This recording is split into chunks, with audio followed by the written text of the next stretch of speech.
நம்ம எல்லாருக்குமே car race தெரியும், பைக் ரேஸ் தெரியும், ரன்னிங் ரேஸ் தெரியும்.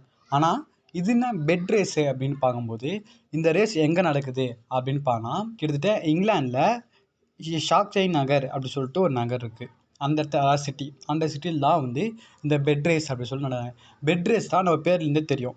என்னன்னா 4 பேர் இருப்பாங்க. அதில் ஒரு 4 பேரில் ஒரு ஆள் வந்து 4 பேர் தள்ளுவாங்க, ஒரு ஆள் வந்து பெட்டில் வந்து படுக்க வச்சுருவாங்க.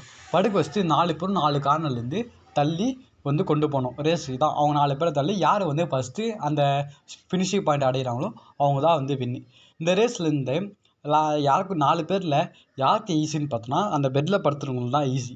ஏன்னா அவங்க வந்து ஜாலியாக படுத்துன்னு இருந்தணும். இது அந்த அதில் யாரை படுக்க வைப்பாங்க அப்படின்னு பார்த்தோன்னா, இது வந்து ஒரு ஃபேமிலியாக கண்டக்ட் பண்ணுவாங்க அந்த ரேஸு. அந்த ஃபேமிலியாக கண்டக்ட் பண்ணும்போது அவங்களோட குழந்தைங்கள்லாம் வந்து எங்கள் சில்ட்ரன்ஸ் வந்து இந்த பெட்டில் படுக்க வச்சு இவங்க மீதி இருக்க ஃபேமிலி மெம்பர்ஸ் என்ன பண்ணுவாங்க, 4 பேர் தள்ளுவாங்க.